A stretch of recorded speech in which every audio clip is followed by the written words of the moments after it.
Good morning, children. I am L.K. Tripathi from LPM Public School, your SST teacher. I will teach you today about the religion which Kanishka patronized in his regime. Kanishka also patronized the Mathura School of Art. This school produced sculptures of the Buddha, Mahavira and Kanishka. These images were not influenced by Greek and Roman styles and were purely Indian in form. Standing Buddha and the headless statue of King Kanishka were the two most outstanding pieces of art by this school. The school had its center at Mathura, and hence it came to be known as the Mathura School of Art. Next, that is religion. Hinduism and Buddhism were popular in this period.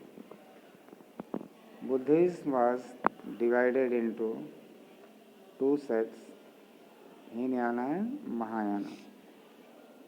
Hinayana was the old and simple form of Buddhism. Mahayana was the new variant with many rituals and ceremonials. Kanishka was responsible for the reform school of Mahayana Buddhism. He sent missionaries who traveled long distances through the Silk Road.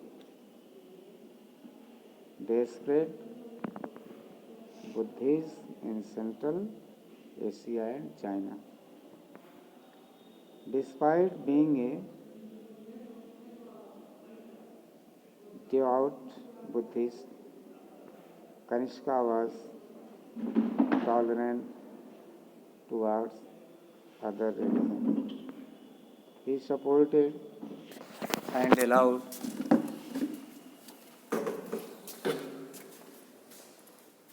them to exist. Many other rulers accepted Hindus and became worshipper of either Lord Vishnu or Lord Shiva.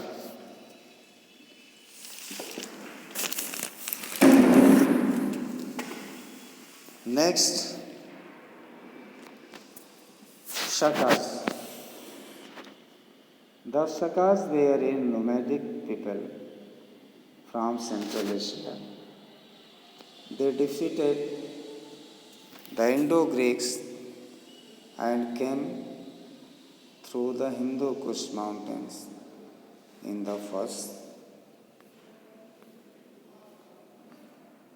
century CE. They settled down in western India and gradually spread all over the region. Rudradaman first was the ruler of Sindh, Saurashtra and North conquered. His capital was Ujjain. Rudradaman first used titles like Maharaja and Maharaja Dhyada.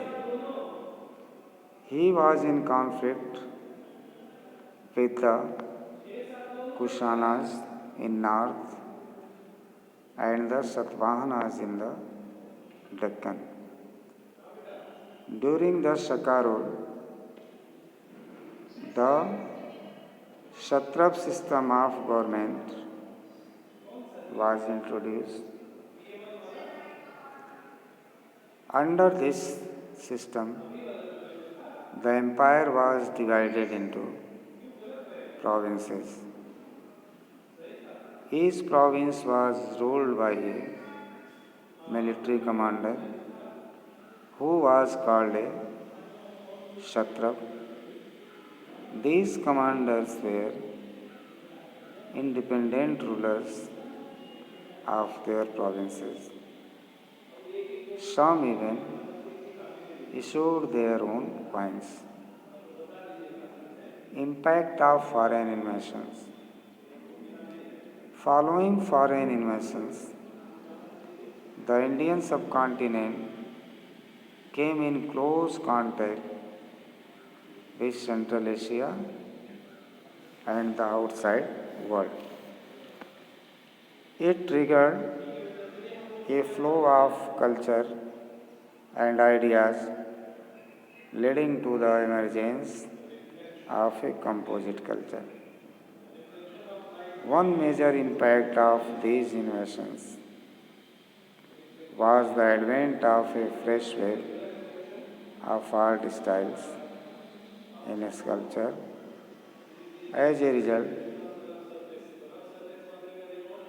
the Gandhara school of art, reflecting the Greco-Roman impact, flourished under the patronage of prominent rulers of this period, like Kanishka.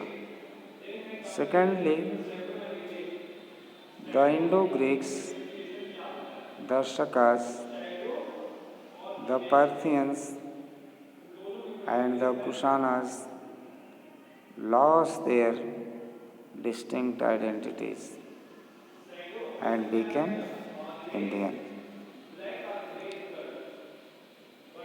Most of them were assimilated into Indian society as members of the warrior class. Contact with Central Asia brought about changes in the technique of coin making. Subsequently, the punch smart coins were replaced by coins containing legends and graphical representations of rulers who issued them. The spread of Buddhism under the royal patronage of the Mauryas spread throughout the Magadha kingdom from east to west. Ashoka sent missionaries to far off places through the royal highway built during that period. It connected Indian territories like Patliputra, Mathura, and Takshila with Central Asia, China, Iraq, and Rome. In northwest India, Takshila was an established religious center.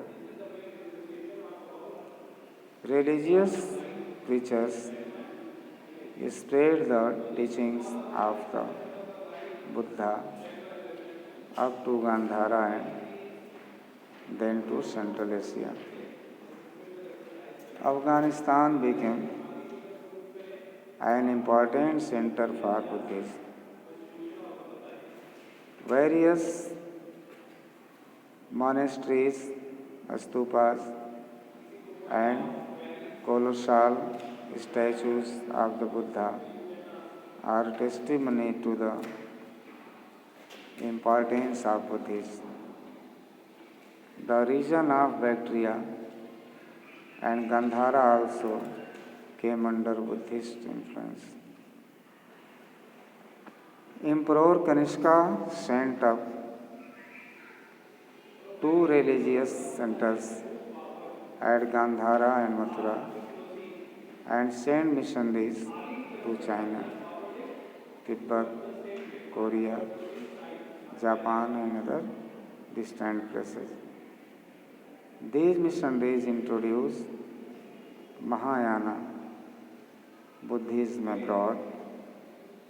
For the spread of Buddhism to Central Asia and China, the Silk Route acted as the main artery. Pilgrims and missionaries from India traveled to China and Central Asia. Through this route, Emperor Kanishka sent Kumarjiva, a monk, to China to spread Buddhism.